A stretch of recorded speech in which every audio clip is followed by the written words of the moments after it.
Yanje Chembur Soldan Himijang, Zoner Monum Chembur Ngabjata, Bakar Tangam Santo Shirmardo. Tumba Tiji Chanla Ki Sham Sara on the Chenro, Serni Shangansa, Jawar Tuji Shanla Yelarman, Jimen Penso Jala Soran, who going to Tobam for Shinjir Lo. The supreme, profound and subtle Dharma is difficult to encounter in hundreds of thousands of millions of eons. Now that I have seen, heard and can uphold it, I aspire to understand the Tathagata's true meaning. To liberate all sentient beings, please generate the supreme bodhicitta. In our current Udāna Sūtra, which has 33 chapters in total, we've now completed chapter 11 and above. Today we begin to discuss with everyone the chapter on the path, because below are all single character titles. Chapter on the path, chapter on flowers, for example, chapter on anger. Some are one character, some are two characters. Here we discuss the chapter on the path. Quand simple dimba je shirip jinam tonga tang lam der rap de sipa ychip rap de chal. When the Four Noble Truths are seen through wisdom, this path is well understood, and one is liberated from all existence and craving. Chapter 12 is also very important. Of course, this importance, for those who seek liberation, it's very important. Truly devout Buddhists, whether monastics or lay people, as followers of the Buddha, this is very important for such people. Of course, among the Buddha's followers, some are only formally taking refuge in Buddhism, some are formally ordained. For them, the Four Noble Truths here may not be very important because they temporarily just need a formal behavior that's sufficient. For example, taking refuge in the Three Jewels. In some places now, including some Theravada Buddhist areas, it's just nominal. They want to take refuge. To take refuge, I want to take refuge in the Buddha, Dharma, and Sangha. But beyond the Three Jewels, what exactly are the Three Jewels? And taking refuge in the Buddha, how do we take refuge? What are these true principles the Buddha taught? These are basically not well understood.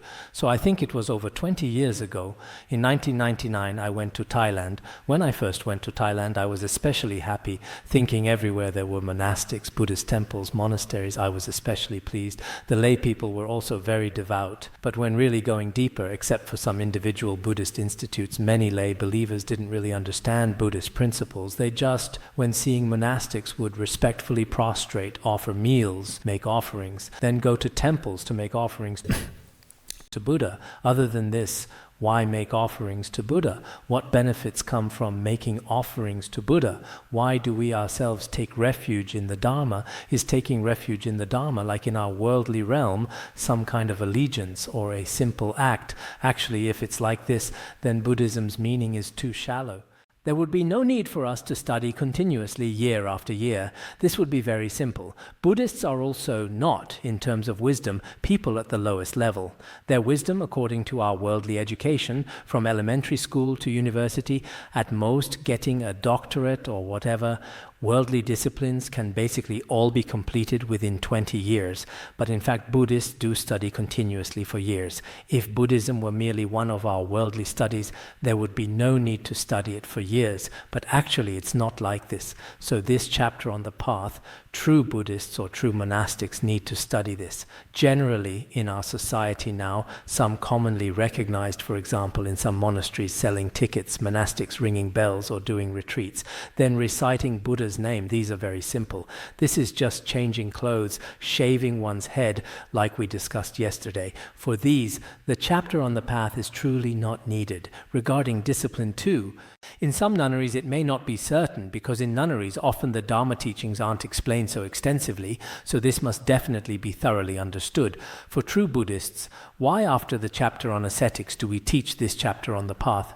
Actually, among ascetics, true ascetics, yesterday we discussed ultimate ascetics, those who have realized the true nature of all phenomena. Such ascetics are the most remarkable ascetics. How do such ascetics become so? Through practicing the path. So the Buddha immediately teaches the chapter on the path. So this chapter on the path is very important. True ascetics are truly authentic through practicing the truth of the path, finally attaining the truth of cessation.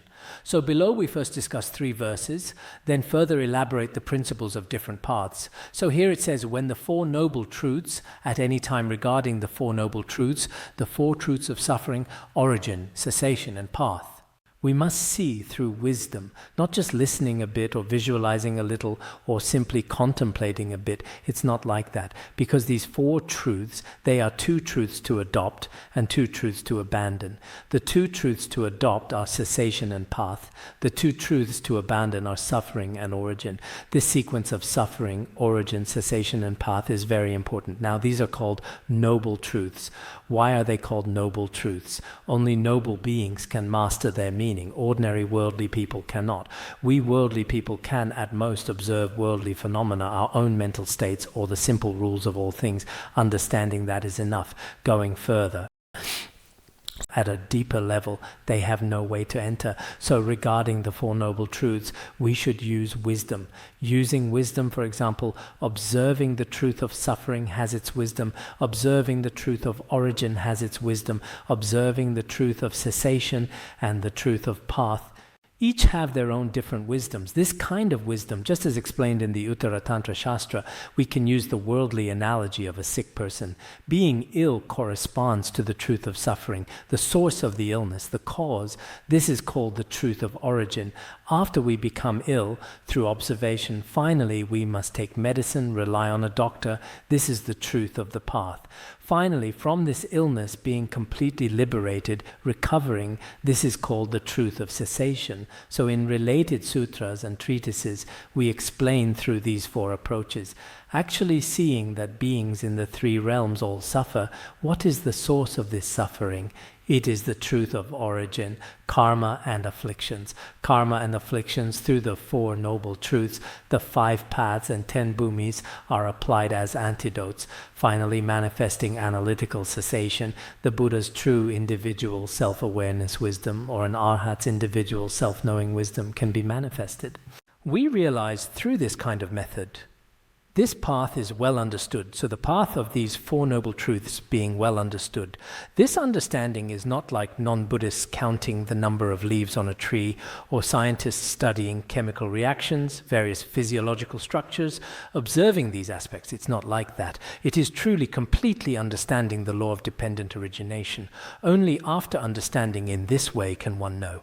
Knowing in this way, then all existence and craving, all craving in the three existences, actually in the 12 links of dependent origination. Everyone knows the origin and development of this craving should be like this. As long as there is grasping attachment to craving, there is continuous bondage. After bondage, there is karma making.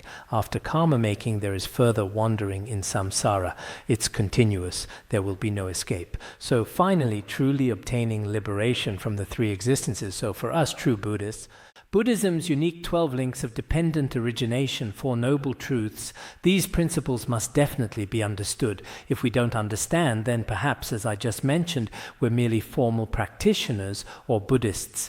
If a person regarding the Four Truths with wisdom skillfully observes, using wisdom to observe the Four Truths, liberates from all samsara, reaches the unconditioned other shore. Such a person liberates from all samsara and reaches the unconditioned paramita, or the other shore of samsara.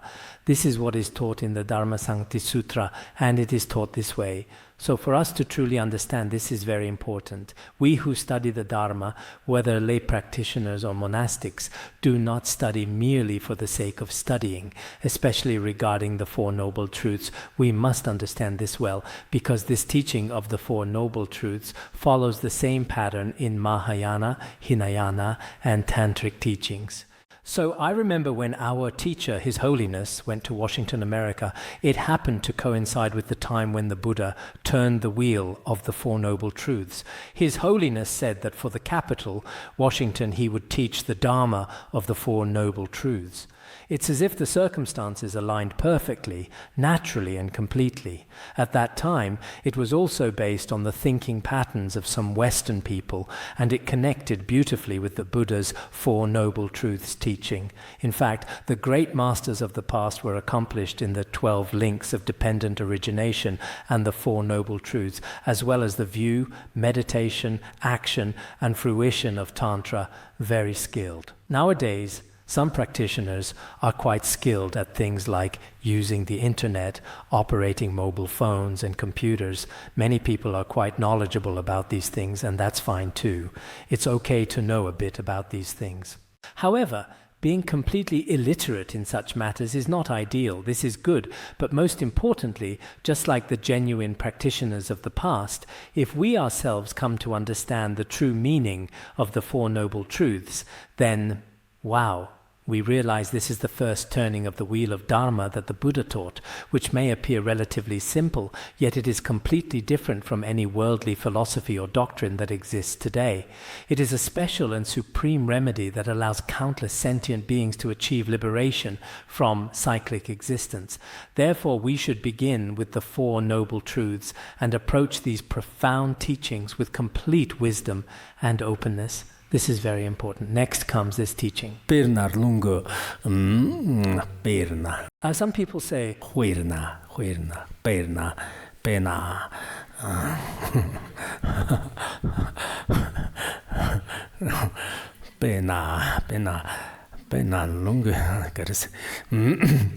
Pernar longir drflan va charwa mbapa jishit tar gengce shirip jimton va tetse kanto jevren ger.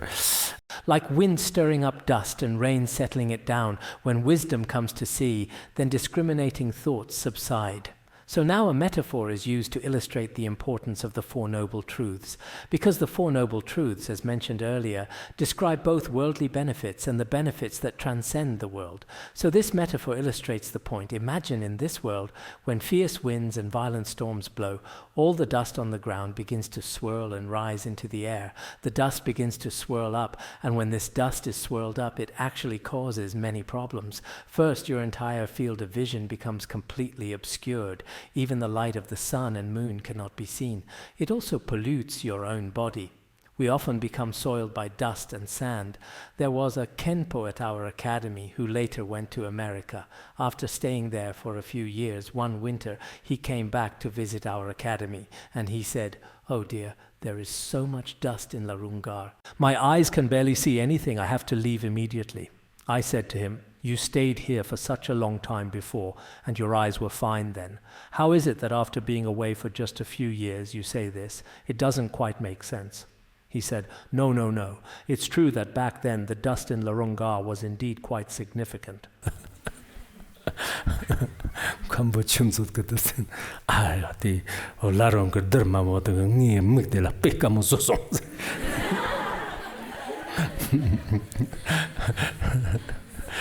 Karga yugar jakara so dana chi ti lasa ger katna jakar katna ti mon ji jeng dana te ndok ko malasa mishi ji so.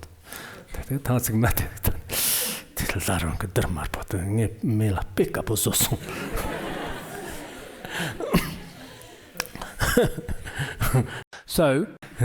So dust does have a certain impact on us, particularly on our vision.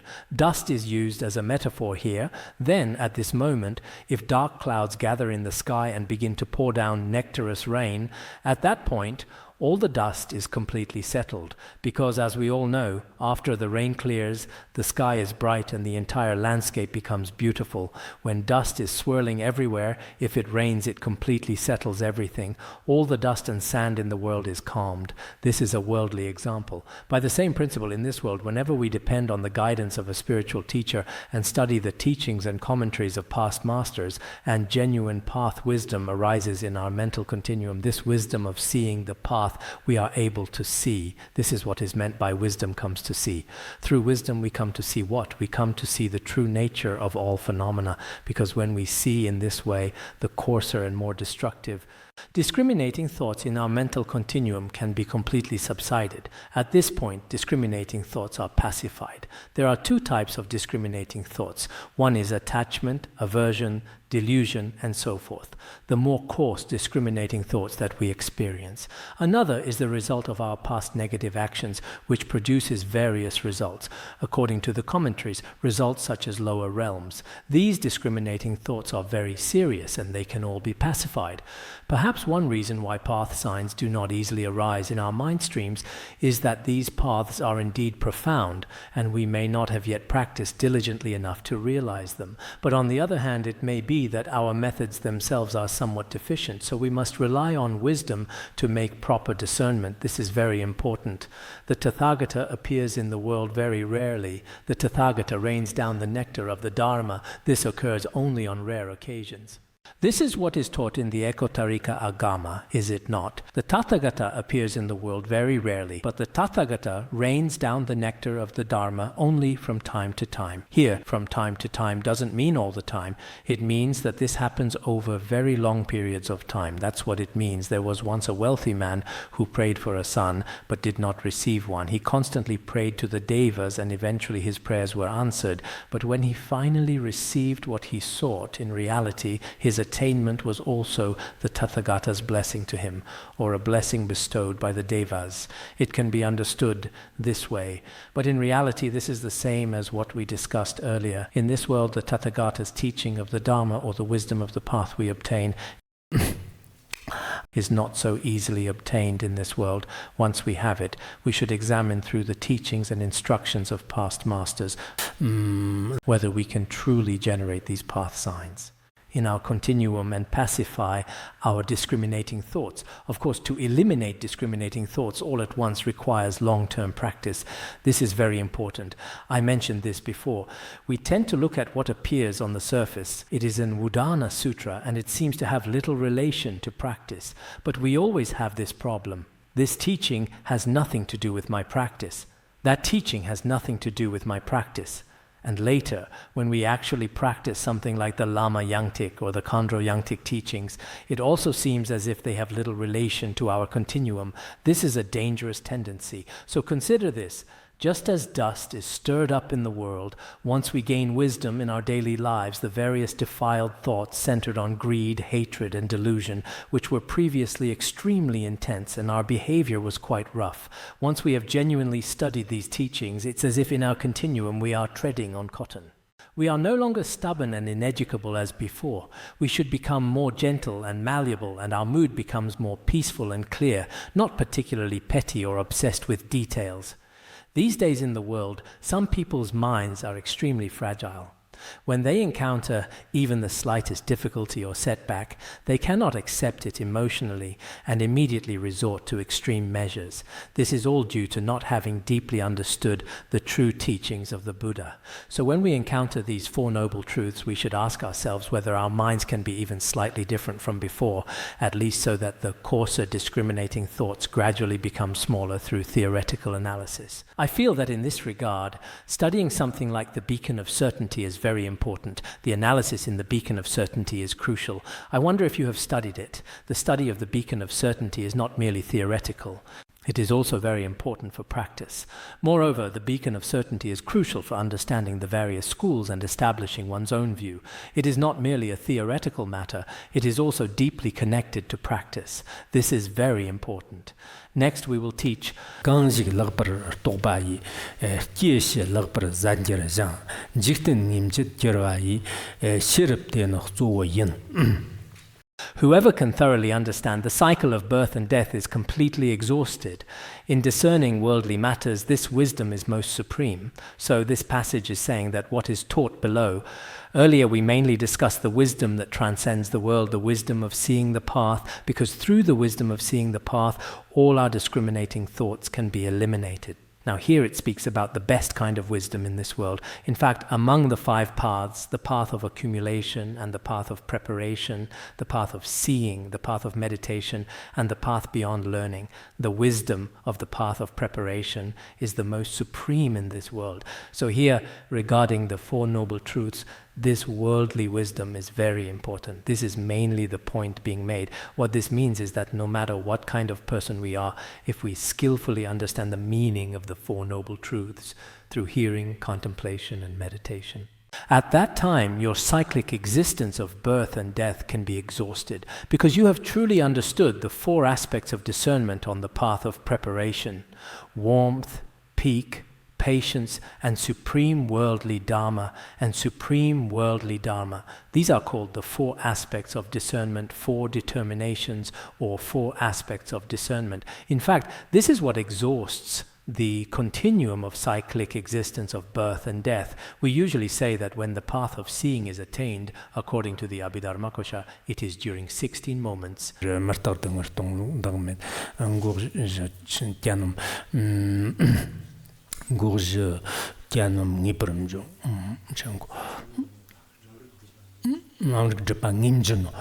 With 16 aspects, and at that time one attains the wisdom of seeing the truth.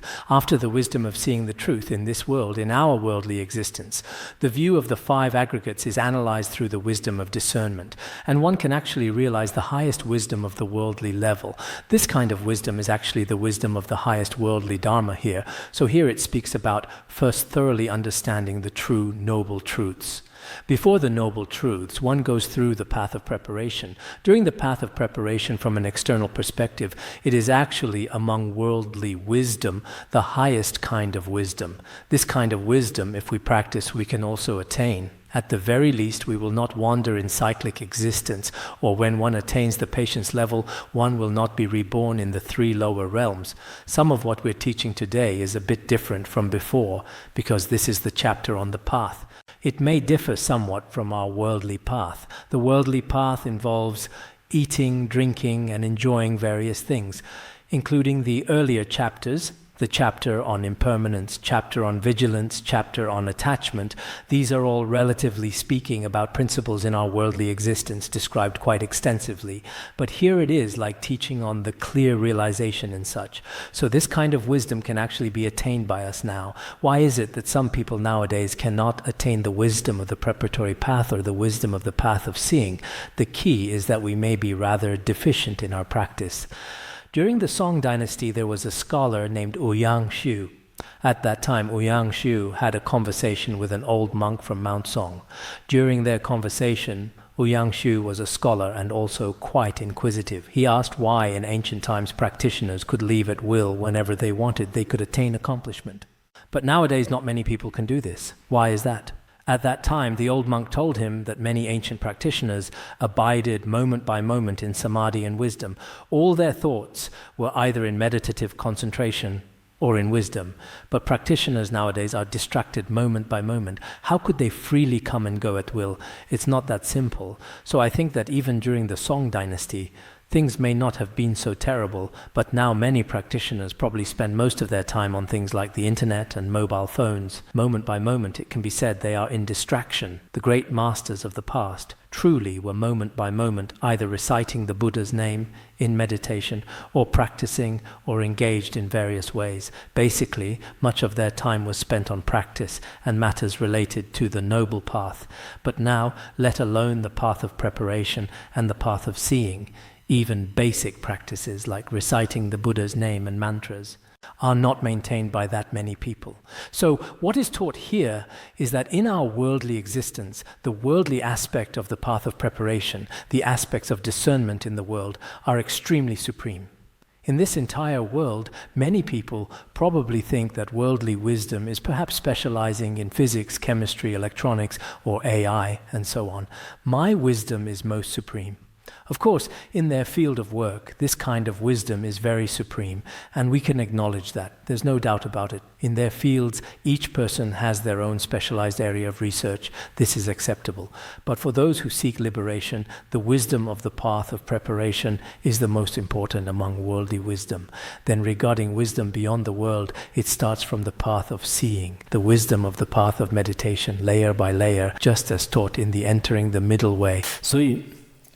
And the 10 Bhumis Sutra. Each wisdom has different radiance, luminosity, and clarity. There are differences in these aspects, especially in post-meditation. Wisdom differs. So perhaps for ourselves, if we don't understand what transcends the world, or in our practice have not gained certain results, we all think, worldly wisdom is very important. For many of us here, if our Buddhist wisdom is limited only to worldly wisdom, then I would absolutely say you don't understand the Dharma, because this worldly wisdom is actually an analysis and determination of all things in this present present life. The meaning of wisdom originally is to produce a definite discernment toward a particular object, that is wisdom. But our wisdom that transcends the world, as Mipham Rinpoche explains in The Sword of Wisdom for thoroughly ascertaining reality and the adornment of the middle way, what worldly people understand for someone seeking liberation does not count as wisdom. So I think for those of us who study and contemplate, if our wisdom is limited only to the present, like certain experts who have researched for several years and reached some conclusion,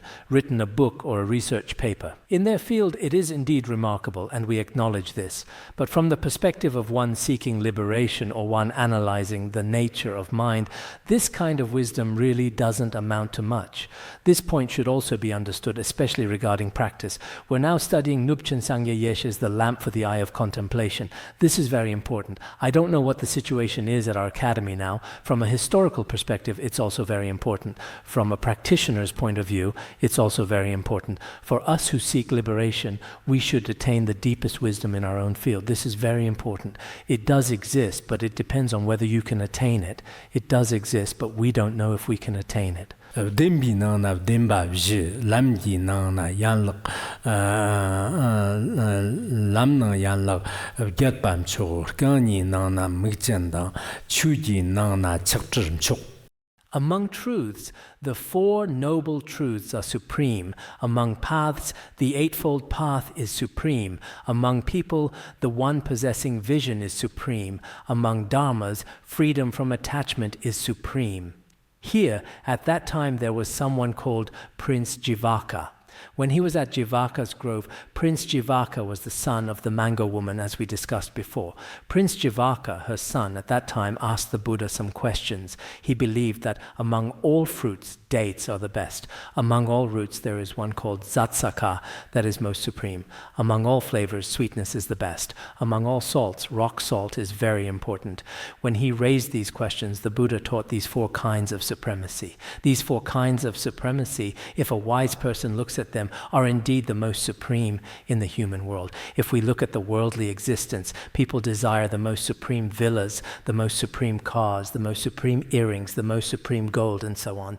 Perhaps what people in the world crave are these things, or the most supreme and powerful celebrities, singers, internet influencers, and live streamers. Now, the most supreme values are all focused on these immediate things. So I always think we Buddhists, especially some monastics, follow what worldly people hype up online. If we also follow their hype, then indeed we ourselves may be lacking in practice and view, and it doesn't amount to much. Because many worldly people think, wow, this song is sung so well. This seller's products are so good. This person is so amazing. These so-called celebrities, influencers and such. In the worldly realm, they have their own way of attracting others. If we also truly follow them, wow, just like that, then we may forget our own identity. We originally have higher and more supreme principles, but others may not necessarily understand them. At least we ourselves should understand these. So below, four kinds of supremacy are taught. What are these four? The Buddha said at that time. First, among truths, the Four Noble Truths are most supreme. Now, regarding truth, there are, of course, various truths, conventional truth, ultimate truth, there are many. But here, regarding truth, relatively speaking, what is called truth among true realities? In this case, for example, the Yogacara school only accepts one truth, consciousness itself. In some other teachings, there are ultimate truth and conventional truth. The Brahmins teach three truths, and non-Buddhist schools, the Samkhya school has 25 truths, the Vaisheshika school has 5 truths, many, many truths. But among these truths, in the first turning of the wheel by our Shakyamuni Buddha, the Four Noble Truths of suffering, origin, cessation, and path are very good and very supreme. Why are they supreme? If one understands these Four Noble Truths, one can completely attain liberation. They are indispensable. Having fewer won't work. Having more is unnecessary. So, among all truths, the Four Noble Truths are very important. Of course, some others, including some non-Buddhist schools, have even more truths, for example, relying on 5 fires or whatever. Now, each religion and folk tradition has so many truths, all kinds, I often think, because when I go out in different places, including Africa and Europe, when learning about their cultures, they have all kinds of teachings. But indeed, our Buddhism is so special. It's not that we're boasting. In a certain sense, when examined with wisdom, it is the most supreme. So in the world, there are various including in the Udāna Varga, other worldly truths are also taught. Among these, the Four Noble Truths are most supreme. Then among paths, here it mainly refers to the path of liberation, and other paths like our roadways, railways, various air routes, roads, tunnels, all these various ones don't count. Among paths of liberation, the Eightfold Path is very important, because the Eightfold Path can only be attained when one reaches the noble stage. So including prostrations, austerities, circumambulation, not eating, among the present paths, including the naked ascetics, they have their paths, all kinds of paths. But among these paths, look at our right view, right faith, and so forth. The Noble Eightfold Path is most important.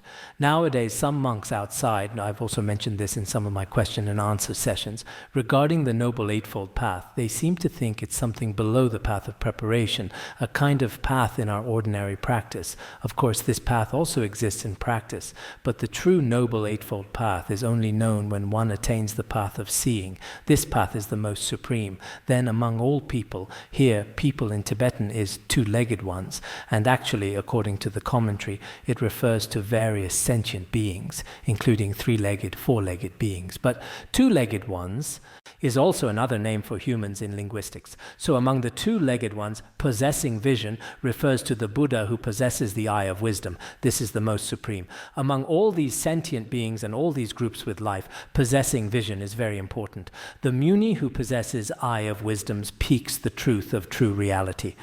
This is also taught in the Samyuktagama, isn't it? It says that Shakyamuni Buddha, who possesses the eye of wisdom, teaches the Dharma that is most correct, most absolutely true. This is the meaning. So among all sentient beings, the Buddha is most supreme. What is the reason the Buddha is most supreme? If you really don't believe, for some people who don't believe in Buddhism, we can understand. It's forgivable because they don't have this environment. As taught in the ornament of the Mahayana Sutras, without this environment, you certainly won't know the Buddha's qualities.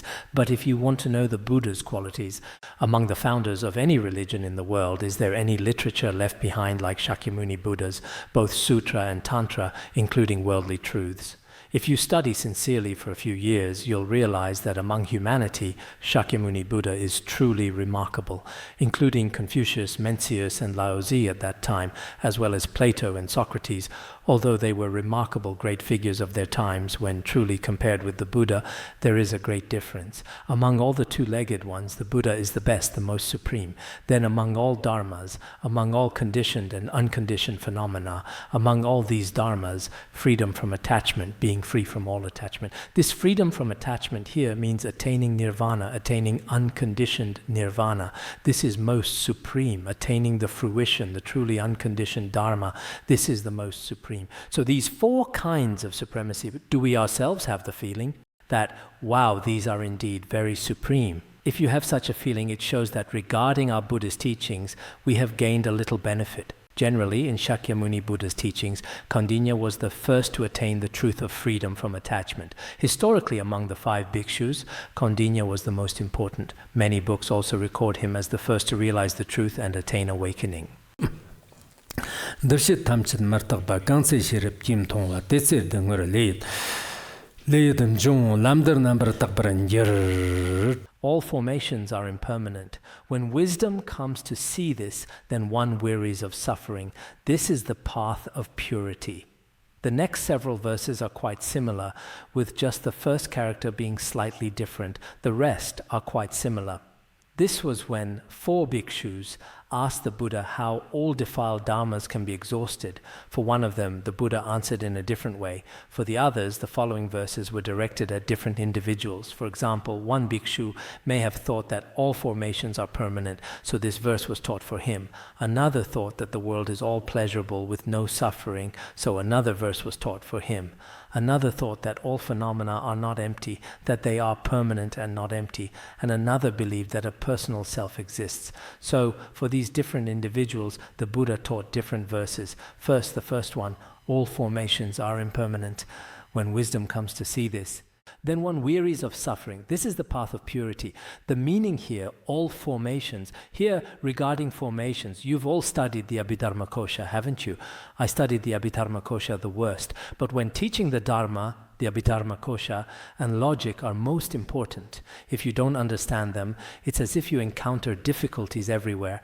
And for more subtle principles, without the Abhidharmakosha and these principles, it's quite difficult. Here, all formations are impermanent. We all know this. Formations includes associated and non-associated formations.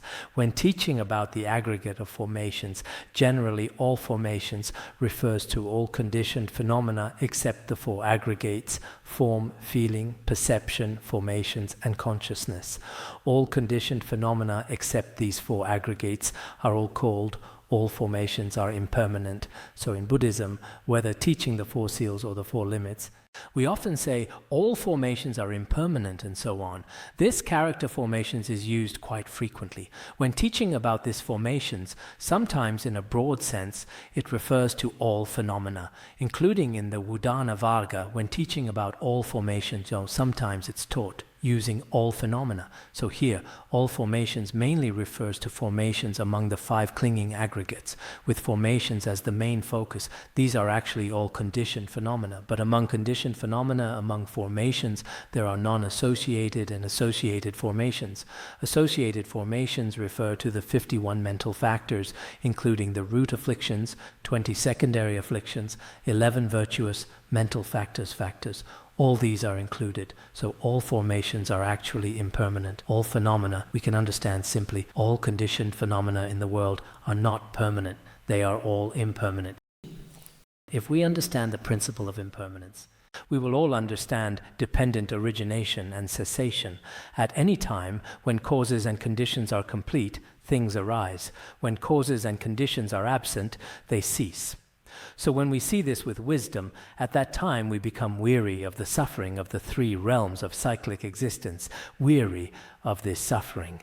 At that time, this path becomes pure, because you have essentially attained renunciation. At that time, purity is attained. All formations are impermanent. The noble ones should contemplate this. Now, some sutras also teach this way. All formations are impermanent. These formations, we must understand it broadly according to the Abhidharmakosha. Otherwise, if formations means some kind of action or something else, the explanation is incomplete.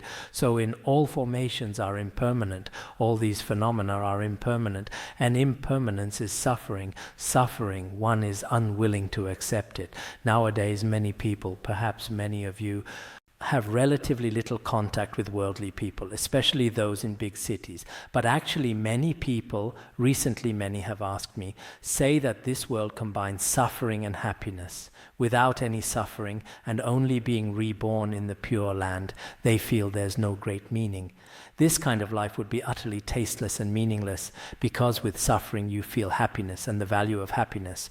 Moreover, in our lives, if there is suffering and happiness, it shows that this is the essence of life. Only then can human society live more wonderfully and beautifully.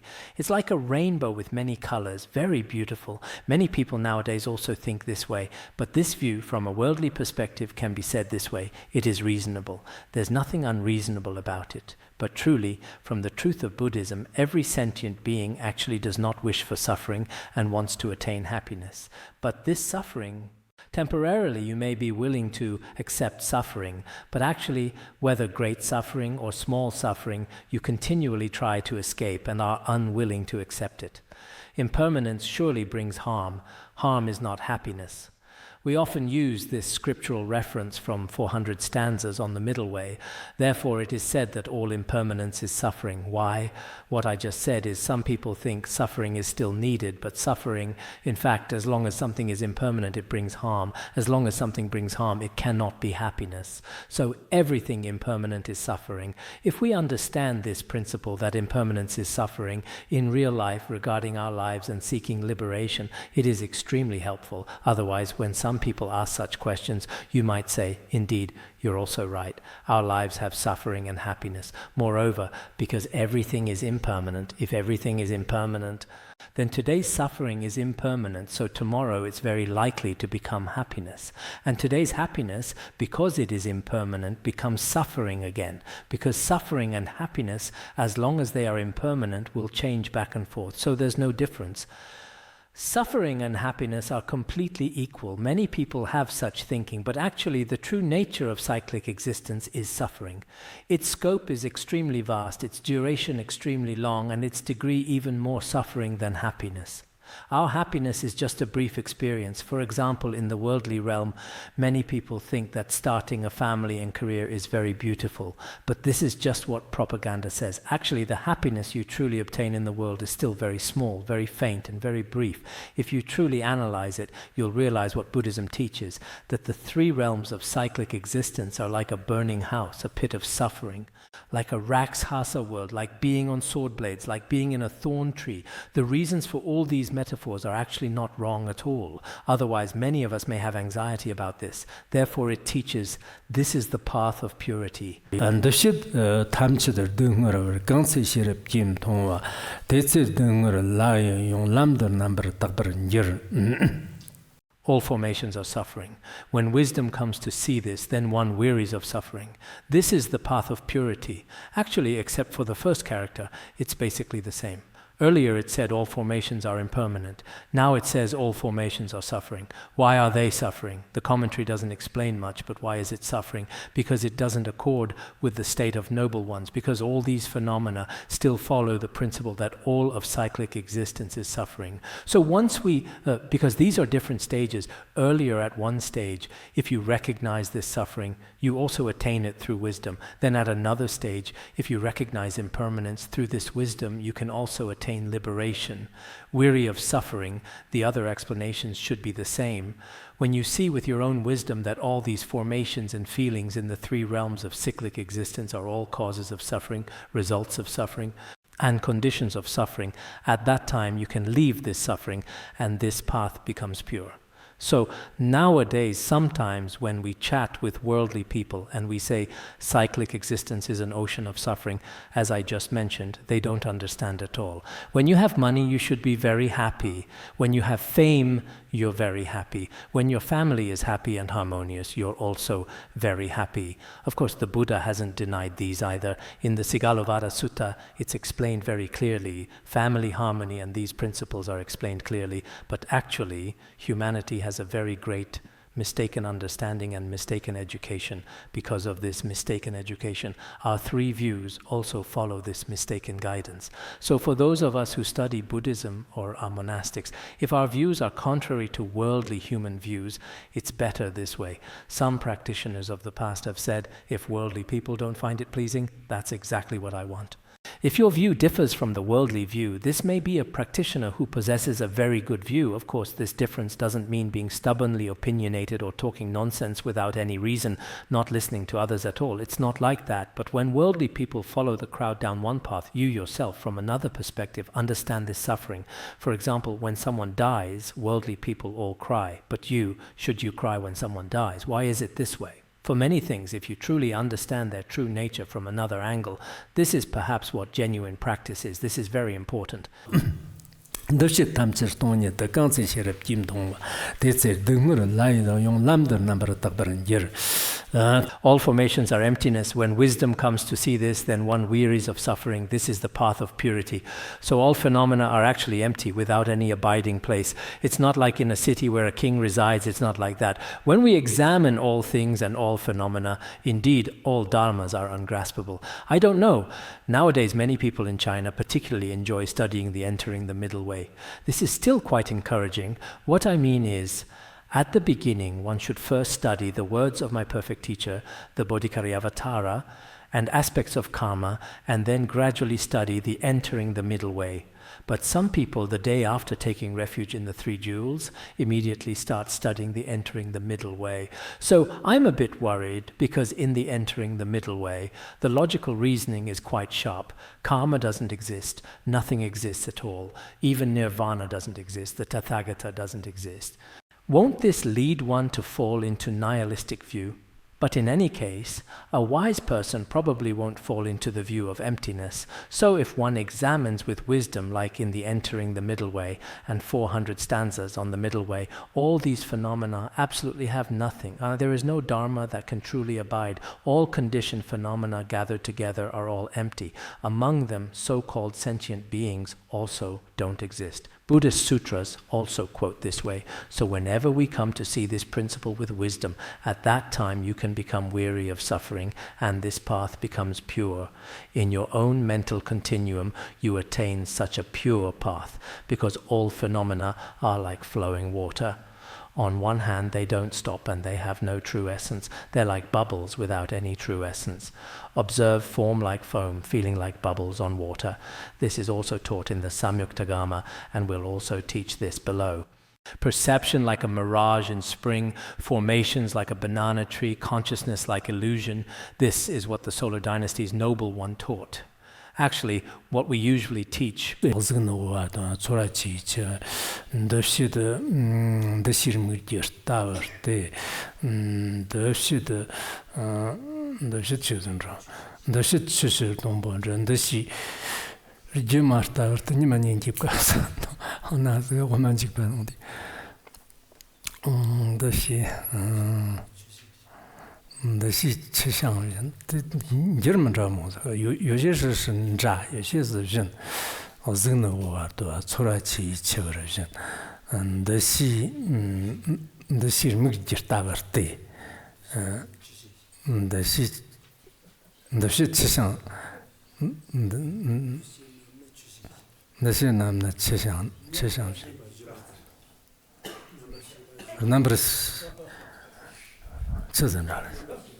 number shisha dimma ji lali no ji number ji me ta tar zena chocho number shibar dimma ji nyma nindi kwartarto. Actually, what's mainly taught here, what I just mentioned, for example, observing the aggregate of form like water bubbles and the aggregate of feeling is also like bubbles on water. Both are compared to water bubbles. Then the aggregate of perception is like a mirage, a spring mirage. Then the aggregate of formations, because what we're teaching here has always been all formations are impermanent. This aggregate of formations is like a banana tree with nothing inside or outside. Then the aggregate of consciousness is like an illusion. This is what was proclaimed by the Buddha of the solar lineage. It may seem like this is used in Madhyamaka when establishing whether personal selflessness is realized. A scriptural citation taught for this purpose. Especially in the Entering the Middle Way, this is frequently quoted. In related commentaries on the Entering the Middle Way, it's often used. But actually, we're not just talking about metaphors. After truly analyzing the five aggregates, if we compare them with these metaphors taught by the Buddha, the true emptiness taught here begins by establishing it through the five aggregates. In this teaching, it simply uses five metaphors to transform these phenomena into being like illusions, like dreams, like mirages, like moon reflections. None of them truly exist, like the 12 metaphors in the finding comfort and ease, in the illusoriness of things, sometimes 8 metaphors, like in the 400 stanzas on the middle way, and the root stanzas of the middle way. There are also metaphors like illusions, like dreams, used to make comparisons. If you truly understand these metaphors, at that time you should realize all conditioned phenomena are like dreams, illusions, bubbles, and shadows, like dew, and also like lightning. You should contemplate them thus. You should understand it this way, okay? Basically, that's the principle. All right, we'll stop here for today. Udāna Sūtra